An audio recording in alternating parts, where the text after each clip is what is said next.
Es decir, el mensaje utópico de Marco Ferreri se ha invertido en esta realidad que nosotros estamos presenciando en este momento histórico al que podríamos llamar posmilenio o de multipolaridad nuclear apocalíptica, si ustedes quieren darle una calificación optimista a este momento histórico. Y lo que vemos en este momento es que no se dio el esquema de Marco Ferreri, es decir, que la burguesía iba a comer hasta reventar.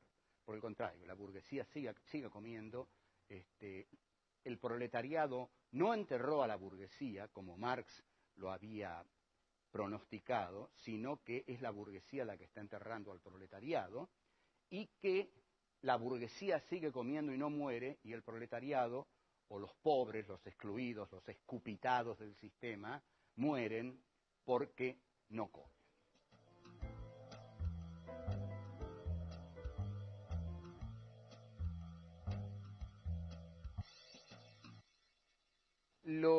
Lo que nosotros venimos viendo y lo que tenemos que redondear es qué diferencia a estos tres grandes colosos del pensamiento filosófico, del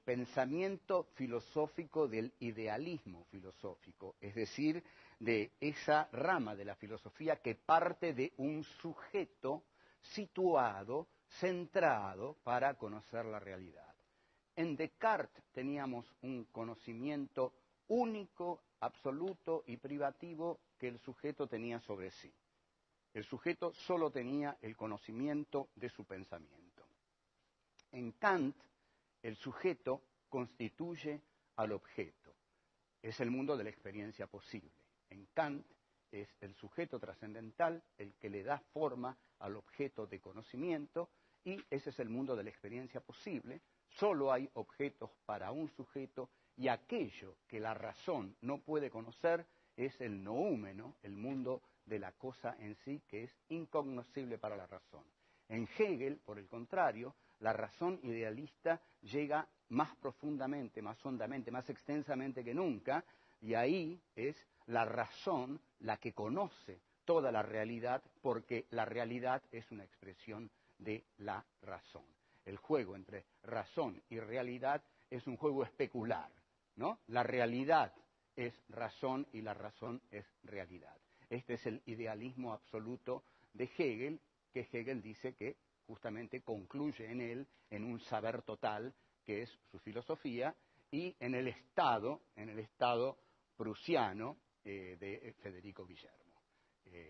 Bueno, estas serían las características de los tres grandes filósofos del idealismo europeo: Descartes, Kant y Hegel, y nuestro próximo paso, entonces, es pasar, por supuesto, al materialismo. Pasamos del pensamiento idealista al pensamiento materialista. ¿Y por qué hay que pasar al pensamiento materialista? No es que estemos contando una historia lineal en la cual se suceden determinados filósofos, como dijimos, en una especie de galería de los héroes del pensamiento. No. Lo que pasa es que Hegel expresa el triunfo de la burguesía. Pero el triunfo de la burguesía trae acarreado el surgimiento de un nuevo sujeto histórico. Cuando surge un nuevo sujeto histórico, alguien lo tiene que pensar. Alguien lo tiene que pensar. Por ejemplo, aquí, en el 45, los migrantes internos, los cabecitas negras que llegaban a la capital federal, alguien tenía que darles cobertura política. Y el que les dio esa cobertura política fue un coronel que estaba en una secretaría de trabajo y jugó políticamente a ser el que daba reconocimiento político a ese nuevo sujeto. Bueno, así como ese nuevo sujeto, que eran los migrantes que llegaban a la capital en el 43, en el 45, fueron visualizados como construcción de poder por el coronel obrerista Perón, digamos que un nuevo sujeto histórico requiere de un pensamiento que lo piense. Y si Hegel es el pensador de la burguesía capitalista al triunfar genera un nuevo sujeto histórico que es el proletariado. El proletariado, la clase obrera, trabaja con la materia porque trabaja en las fábricas de sus patrones. Al trabajar con la materia, el filósofo que surge para expresar a ese proletariado que trabaja con la materia, elabora un pensamiento filosófico que parte de la materia. Y ese es Karl Marx y su amigo Friedrich Engels, que no tenía ni por asomo el talento de Marx, pero fundamentalmente nosotros nos vamos a centrar en Marx.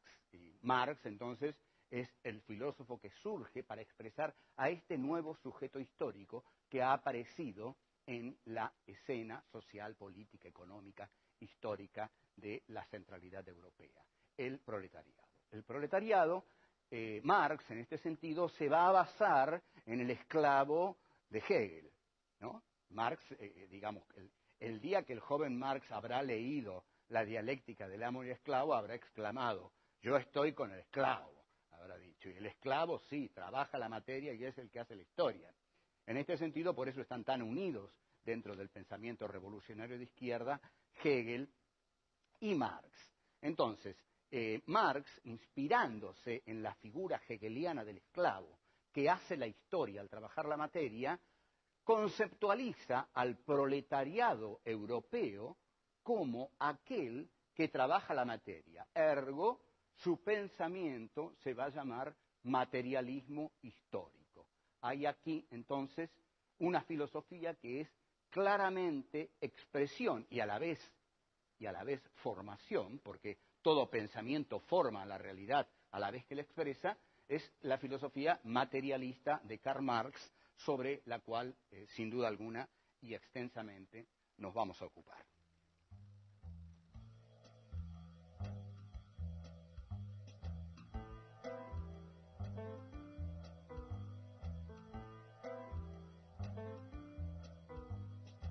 El que tiene miedo a morir antepone el temor a la muerte a su deseo.